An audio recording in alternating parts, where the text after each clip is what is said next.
Hello, everyone. This is Hanna again, and I'm back here on the Pagan Society channel to talk about travel and disruption. If you're anything like me, building habits is hard, and growing a spiritual practice involves a lot of new habits. For example, I'm working on trying to say a secular grace before each meal as an act of acknowledgement and gratitude. Or, as another example, I'm trying to build a habit of noticing and celebrating the lunar cycle, starting with the full moons. These are simple things in theory, but remembering to do them is a challenge. In order to help myself build habits and routines, I tend to use things like environmental cues or habit stacking. In other words, I associate the thing I want to do with the place I'm in when I want it to happen, or with something else I already do as a matter of habit. This is pretty effective most of the time. But what happens when I'm not in the place I'm usually in? For example, what if I'm traveling? Well, I happen to be away from home for 2 months right now, so I thought it would be the perfect time to address this, or at least start to address this, and share some of how it has affected my ability to maintain my spiritual practice. I normally live in Tucson, Arizona, in the southwest of the United States, but I have been living in Cambridge, England, in the southish, eastish part of the UK since the beginning of May. It's a big change. The landscape is different, the culture is different, the weather is different, and the patterns of changing daylight are different.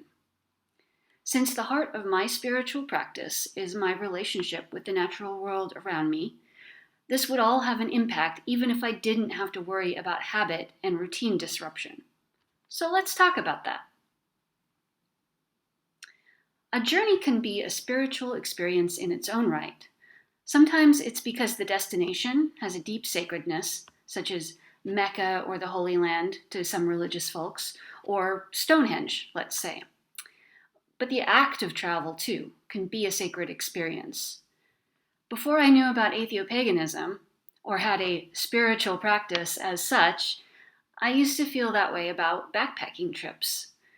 They were opportunities to go somewhere, and also opportunities to escape the complex nature of day-to-day life in modern society, allowing me to focus on basic living and my relationship with the earth. While I would pick destinations that mattered to me, the journey itself was an important part of that feeling. Even today, I don't think there's anything more profound to me than making a journey through a landscape in a non-intrusive, deliberate way, being and moving, matching the rhythms of light and warmth with my own bodily rhythms of action and rest. Unfortunately, most forms of travel don't allow for that very well. I don't know about you, but while I appreciate that I can fly across the ocean and back, it's not an experience that aligns me with nature. In fact, given that we are in a crisis point when it comes to climate change, it's a concrete harm to the world I revere, and as such, I don't feel great about it. That said, I'm complicit in a lot of harms by participating in society, and I am imperfectly doing what I can on an individual level while trying to actively change society for the better. So this is something to be aware of and to acknowledge, but not something to drown in, you know? Environmental implications aside, the modern process of travel tends to have a lot of dehumanizing elements.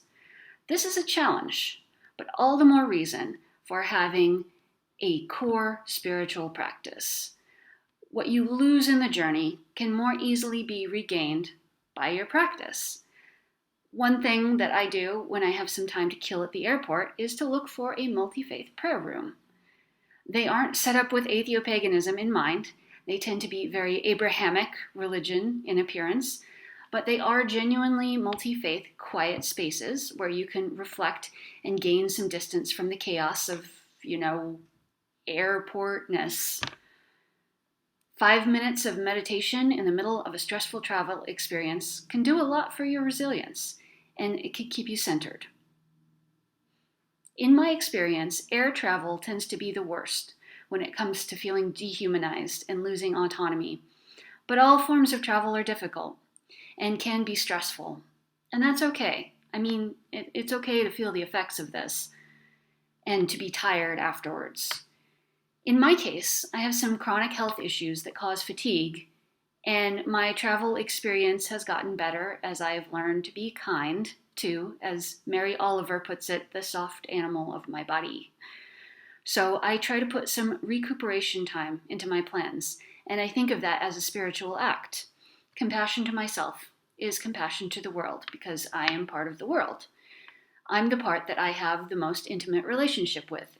If I don't take care of myself, how can I honor the rest of it? Okay, moving on from the actual travel part, what happens when you are in a new location?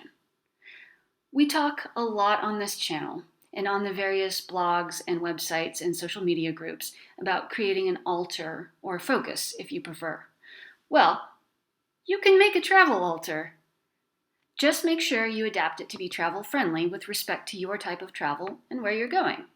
I'm a minimalist myself, and for this trip, the only sacred items I brought with me were a bandana I received on a bikepacking trip a few years back during the summer solstice, and my sun tree pendant.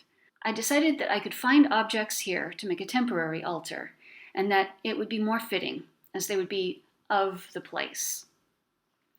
If you watched my deer bone ritual video, you may be wondering what I'm going to do since I don't have my deer bone with me. I decided not to risk it since I packed minimally and only had one carry-on and one generous personal bag, and I don't know what they do when they find bones in your carry-on, and I don't want to know. Anyway, my plan is to draw something on the actual solstice and then transfer that to the deer bone when I get home, either by copying it or as a rubbing or even like an acrylic transfer if I'm ambitious enough. In that way, I preserve the continuity of the deer bone. This is one of the benefits to me of creating your own rituals. You get to decide the parameters and variations, although the same is true of rituals created by others when you are doing them for yourself. Since in the system of ours, the magic is in here and not in the ritual itself, you can do it any way you need to, as long as you keep your head in the game. So, I knew I would be in Cambridge for 3 major events that I might want ritual for: the strawberry moon, the summer solstice, and my birthday. The Pagan web weaving online conference was going to happen during the full moon, and I was going to take part in that. So I felt like that was probably going to be mostly covered through activities during the conference. My birthday was a simple matter. Dinner out, a nice dessert, and I wore my sun tree pendant to remind me that I'm celebrating my birth as a part of honoring the cycle of the year and my place in the world, which is both precious and utterly insignificant. I also knew I would want to uphold my small daily rituals as much as I could, saying my secular grace for meals, saying good morning to the universe, and that I'm glad to be a part of it, and just talking to the earth in general. For the small daily things, all I need to do is to remember to do them, as they require no tools. But it can be hard to remember when you're in a new place, adjusting to all the new things. So I try to keep the bar low. I have less and more elaborate versions of these things based on how much energy I have. And so that was helpful since I already had some minimal routines that I knew I could turn to. And I acknowledged in advance, before I left, that I would probably do a bad job of remembering, and that that's okay. I do these things because they feel good and right. It's not a measure of worth and shouldn't be a source of guilt. And so, I've been saying these daily rituals in an irregular way, but I haven't given up. The longer I have to be settled, the better I have been at doing them. The biggest source of uncertainty, mystery, and excitement for me has been what I'm going to do for the summer solstice. I started filming this before the summer solstice, and I'm completing it afterwards, just for reference. I figured that I would be able to connect with a pagan community here in England and join with them but that was a bit of a gamble, so I had some simple things to do in mind if I had to do something alone. Basically, to make a temporary altar with the bandana and some found objects, spend the time drawing in a flow meditative state, and then use the results on my deer bone when I return, and then cook something nice and maybe enjoy a cider.